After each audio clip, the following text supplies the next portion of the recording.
Very good morning to our RANsquawk listeners. Welcome to Wednesday the 21st of July. Just gone through 11 here in London and a quick check round the markets. In terms of aftermarket, firstly in the US and Wall Street we did have, of course, those Apple earnings where they beat expectations, higher EPS and revenue, and in particular their outlook for the next quarter's revenues forecast was way above the street estimate.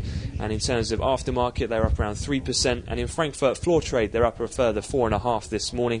In terms of equities so far in Europe, a lot of attention, headlines forthcoming for the stress tests to be published this Friday. But pretty much the same rhetoric as we heard before, with the likes of Christine Lagarde, the economics minister in France, stressing that those banks in France will pass those tests without any problems at all. The equities and the cash at the moment up around 1 to 1.5% across the major FTSE, CAC and DAX indices, which has pressured Bund futures lower this morning, with T-notes also in negative territory. In terms of some of the things we have seen this morning, we did have a reported fat finger.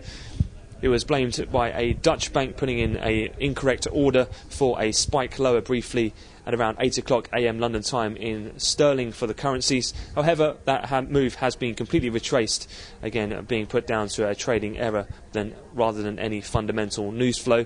Also as well, we've had the Bank of England minutes for the July meeting, and as expected, 7-1 on the vote to keep rates at 0.5%, with Andrew Sentance for his second consecutive month voting against the rest of the board and asking for a 25 basis point hike, and they were unanimous in their decision to keep the QE programme on hold at the moment at 200 billion sterling. Pretty limited reaction though, as I said, that was in line with expectations. In terms of things to come, a lot of corporate earnings are yet again today. The banks once more will take centre stage. Morgan Stanley and Wells Fargo due to report ahead of the opening bell on Wall Street today.